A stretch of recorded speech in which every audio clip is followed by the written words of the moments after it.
నమస్కారం అండి. ఉప్పల్ డిపో దగ్గర ఒక ఇల్లు అమ్మకానికి వచ్చింది.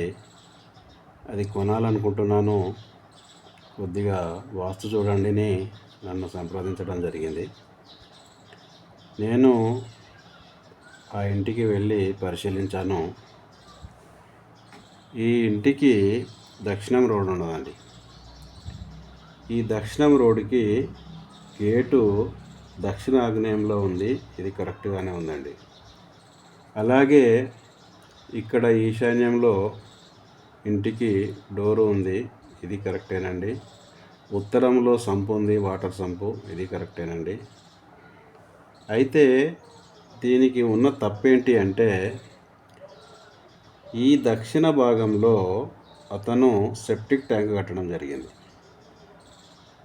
దక్షిణ భాగంలో సెప్టిక్ ట్యాంకు అంటే ఒక బావి లాంటిదే కాబట్టి అలా ఉంటే ఆ ఇంట్లో ఉన్న ఆడవారికి అశుభం జరుగుతుంది కాబట్టి ఇదొక తప్పు ఉంది.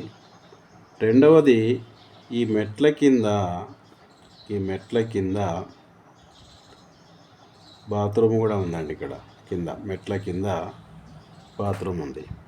నైరుతిలో బాత్రూమ్లు ఉండడము అది కూడా తప్పేనండి. ఇది కూడా ఆడవాళ్ళకి అశుభం జరుగుతుంది. సో ఇది నేను చూసిన తర్వాత అతనికి ఏమని చెప్పానంటే,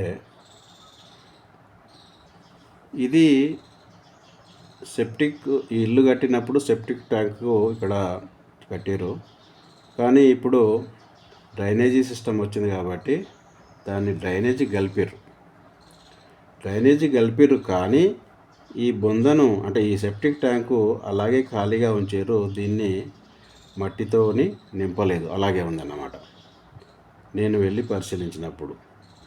సో నేను ఈ కొంటాను అని అతనికి ఏమని చెప్పానంటే, ఈ సెప్టిక్ ట్యాంకు ఏదైతే ఖాళీగా ఉందో దీన్ని మట్టితో నింపండి, క్లోజ్ చేసేయండి అని చెప్పడం జరిగింది. రెండవది, నైరుతిలో బాత్రూము మెట్ల కింద ఉంది కాబట్టి ఇక్కడ ఈ బాత్రూమ్ను తీసేయండి, దీన్ని స్టోర్గా చేసుకోండి అని చెప్పడం జరిగింది. లేదా ఖాళీగా ఉంచండి, లేదనుకుంటే మీరు స్టోర్ రూమ్గా చేసుకుంటే తప్పు లేదని చెప్పడం జరిగింది. చెప్పిన తర్వాత అయితే ఇది ఎందుకు నన్ను పిలిపించి చూడమన్నాడంటే, ఈ ఇల్లు కట్టిన ఒక 3-4 సంవత్సరాల్లో ఈ ఇంట్లో అతని భార్య చనిపోవడం జరిగింది. ఎందుకంటే దక్షిణంలో బావి ఉంటే అది ఆడవాళ్ళకి, ఆ ఇంట్లో ఉన్న ఆడవారికి చేటు చేస్తుంది కాబట్టి ఆమె మరణించడం జరిగింది. అందుకే అతను నాతో ఏమన్నాడంటే, ఇక్కడ ఆల్రెడీ ఒకరు చనిపోయారు ఇల్లు కట్టుకున్న తర్వాత, మరి నేను కొనొచ్చా లేదా అని నన్ను సంప్రదించినప్పుడు నేను ఈ విధంగా చెప్పాను. దీన్ని పూడ్చండి, బాత్రూమ్ని ఇక్కడ నుండి తీసేసిస్తే మీకు ఎలాంటి ప్రాబ్లం ఉండదు అని చెప్పడం జరిగింది. మిగతా ఇల్లు మొత్తము బాగానే ఉందండి. సంపు కరెక్ట్ దిశలోనే ఉంది. ఇంట్లో లోపల ద్వారాలన్నీ కరెక్టే ఉన్నాయి. గేటు దక్షిణాగ్నేయంలో ఉంది, ఇది కరెక్టే ఉంది. కాబట్టి ఇది నేను కొనమని చెప్పాను. కానీ ఇది పూర్తి చేసిన తర్వాత సెప్టిక్ ట్యాంక్ను ఫస్ట్ పూర్తి చేయండి, బాత్రూమ్ను తీసేయండి, దీన్ని స్టోర్ రూమ్గా చేస్తారా లేదా ఖాళీగా వదిలిపెడతారా అది మీ ఇష్టం. ఈ 2 పనులు చేసిన తర్వాతే గృహప్రవేశం చేసుకోండి అని చెప్పడం జరిగింది. సో అతను ఈ 2 పనులు చేశాడు. నేను చెప్పినట్టుగా చేసి ఇల్లు కొనుక్కున్న తర్వాత ఈ 2 పనులు చేశాడు. ఆ తర్వాత గృహప్రవేశం చేయడం జరిగింది. ఇప్పుడు వాళ్ళకి ఎలాంటి ఇబ్బంది లేదండి. ఇప్పుడు నేను చూసి 2-3 సంవత్సరాలు అవుతుంది ఇల్లు. వాళ్ళు అందులో ఉన్నారు. అతను నాకు తరచుగా కలుస్తుంటాడు.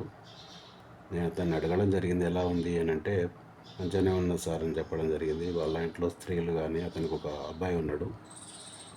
అతని కూడా పెళ్ళయింది. సో వాళ్ళంతా ఇంట్లో ఇప్పుడు మంచిగానే ఉన్నారు అని నాకు చెప్పడం జరిగింది. కాబట్టి ఎప్పుడైనా సరే ఈ సంపును దక్షిణంలో కానీ దక్షిణాగ్నేయంలో కానీ మనము కట్టకూడదు. ఇల్లు కట్టే ముందు అందుకే నేను ప్రతి వీడియోలో చెప్తున్నాను ఏంటంటే, మీరు మంచిగా వాస్తు తెలిసిన అతన్ని పిలిపించి వాస్తు ప్రకారము ఇల్లు కట్టుకొని సుఖ సంతోషాలతో ఉండాలని నా విజ్ఞప్తి. Thank you very much.